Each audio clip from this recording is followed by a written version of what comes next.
saya Nur Landari dari PKP 4D IAIN Pontianak ingin menjelaskan materi tentang perkembangbiakan tumbuhan. Ada yang tahu apa aja perkembangbiakan tumbuhan? Adik-adik, ada yang tahu? Kalau tidak tahu, akan kakak jelaskan ya. Yang pertama, perkembangbiakan tumbuhan. Perkembangbiakan tumbuhan ini ada dua. Yang pertama, perkembangbiakan generatif. Yang kedua, perkembangbiakan vegetatif. Nah, pasti bingung kan? Apa itu perkembangbiakan generatif? Nah, di sini perkembangbiakan generatif adalah perkembangbiakan tumbuhan generatif, perkembangbiakan tumbuhan generatif yang melalui perkawinan. Nah, di sini akan kakak sampaikan ya.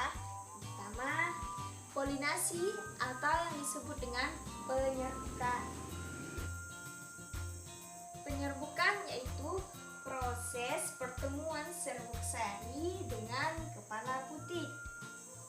Yang kedua, pembuahan.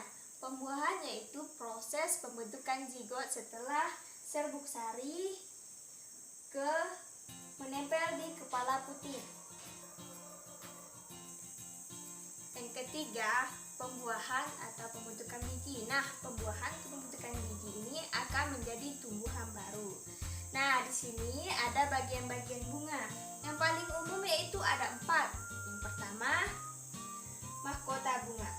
Mahkota bunga. Nah, mahkota bunga ini terletak di bagian awal yang berwarna-warna, warna pink, biasa warna hijau, sesuai dengan warna bunga tersebut atau jenis bunga tersebut. Nah, mahkota bunga ini sebagai penarik mangsanya untuk penyerbukan. Yang kedua, kelopak bunga. Kelopak bunga ini terletak di bagian bawah, yang ini, yang biasa berwarna hijau. Yang ketiga, benang sari. Ini benang sari. Benang sari adalah alat kelamin jantan yang mana terletak di bagian mahkota bunga. Dan yang terakhir ini adalah putik. Putik adalah alat kelamin berperkembangbiakan tumbuhan vegetatif. Perkembangbiakan tumbuhan vegetatif adalah perkembangbiakan yang tidak melalui perkawinan. Nah, adapun perkembangbiakan tumbuhan vegetatif ini dibagi menjadi dua. Yang pertama, perkembangbiakan vegetatif alami. Perkembangbiakan vegetatif alami yang pertama ada tunas. Nah, tunas ini biasa keluar dari pangkal batang tumbuhan yang paling muda. Yang ini disebut dengan tunas, yaitu pada tunas pisang. Ini ya contohnya adik-adik ya. Ini akan tumbuh tanaman baru. Yang kedua, akar tinggal. Akar tinggal adalah tumbuhan yang biasa mendatar di dalam tanah. Seperti ini ya, nanti akar dalam ini akan mendatar dalam tanah yang akan tumbuh tanaman baru. Contohnya ini tanaman kunyit. Nah, yang ketiga, umbi batang. Umbi batang adalah batang yang di dalam tanah menggembung, yang fungsinya untuk menyimpan cadangan makanan. Contohnya pada tumbuhan kentang. Nah, cara perkembangbiakan tumbuhan ini di sini kan lihat ada akarnya kan. Nah, nanti akar sini akan tumbuh tanaman baru. Yang keempat, umbi lapis. Umbi lapis adalah umbi yang berbentuk lapisan-lapisan. Contohnya pada tumbuhan bawang. Seperti ini ya. Pada bagian pangkal bawang yang di bawah ini enggak kelihatan ya. Cuma dikit. Pangkal bawang yang sangat pendek yang disebut dengan cakram atau tunas, dan akan tumbuh tanaman baru. Nah, yang terakhir yaitu spora. Spora adalah tumbuhan paku yang tidak berkembang biak dengan biji. Jadi dia berkembang biak dengan akar bisa dilihat ada bagiannya, ini daun, ini stolon, ini akarnya, dan ini daun muda. Adik-adik pasti mikirkan, apa itu perkembangbiakan vegetatif buatan? Apa ya? Di sini kakak jelaskan perkembangbiakan vegetatif buatan. Yang pertama ada cangkok.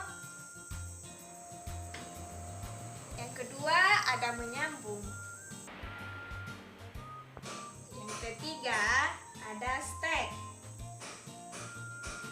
Dan yang terakhir ada okulasi. Nah, langsung saja kita ke perkembangbiakan vegetatif buatan. Yang pertama cangkok. Adik pasti bingung kan? Apa itu cangkok? Ada yang tahu bagaimana cara mencangkok? Kalau tidak tahu, akan kakak jelaskan ya cara mencangkok. Seperti ini ya adik-adik. Yang pertama, memilih batang yang tepat untuk mencangkok tanaman. Memilih batang yang sesuai, yang memiliki diameter 2 cm atau lebih. Yang paling penting adalah berkambium. Yang kedua, mengutil batang atau yang disebut dengan sayat kulit batang. Sayat kulit batang sekitar luasnya 10 cm.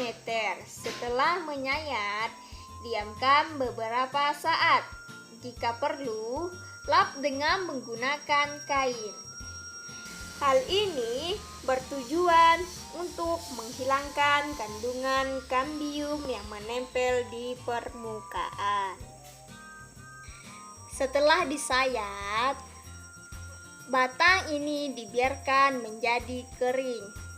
Setelah itu, mencari campuran atau tanah untuk ditempelkan di sayatan tanaman atau batang tersebut seperti ini. Dan yang terakhir akan tumbuh tanaman. Setelah tumbuh tanaman bisa dipindahkan ke tanah lain yang akan tumbuh baru. Pertama, cari mata tunas atau rantai yang akan ditambah ke batang pokok.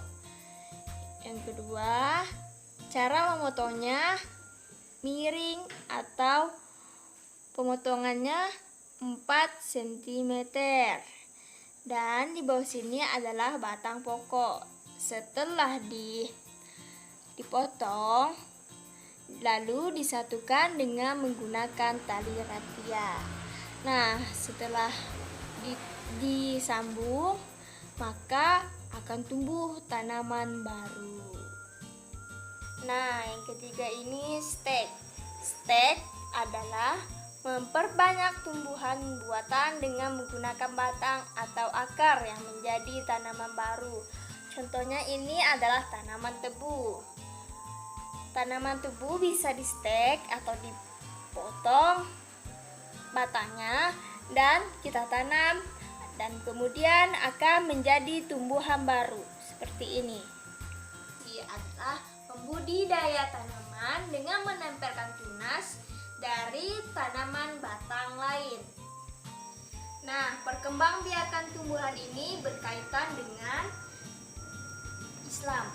Nah, adapun terdapat di Al-Quran surah Al-Hijr ayat 22 yang artinya, dan kami telah meniupkan angin untuk mengawinkan tumbuh-tumbuhan, dan kami turunkan hujan dari langit, lalu kami beri minum dengan air, dan sekali-sekali bukanlah kamu yang menyimpan. Nah, maksud surat ini adalah telah jelas, yang artinya, dan kami telah meniupkan angin untuk mengawinkan tumbuh-tumbuhan. Di sini angin sangat berperan penting dalam perkembangbiakan tumbuhan, yaitu untuk proses penyerbukan. Angin memiliki benang sari yang panjang dan mendarat. Maka dengan demikian, penyerbukan serbuk sari akan mudah terlepas ditiup angin. Dengan demikian, maka serbuk sari akan mudah menempel di kepala putih.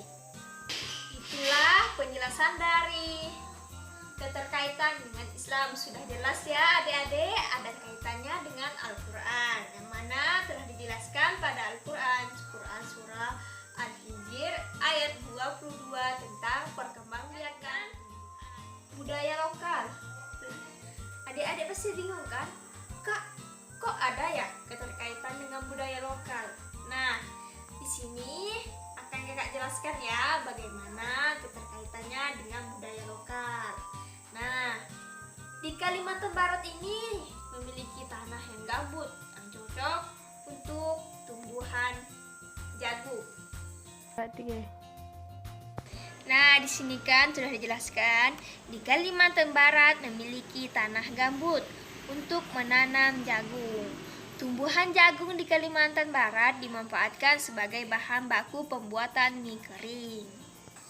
Nah, di Kalimantan Barat khususnya di Singkawang, mie kering atau disebut dengan mie jagung dimanfaatkan dengan baik, yaitu sebagai untuk makanan siang yang biasa bisa direbus, digoreng.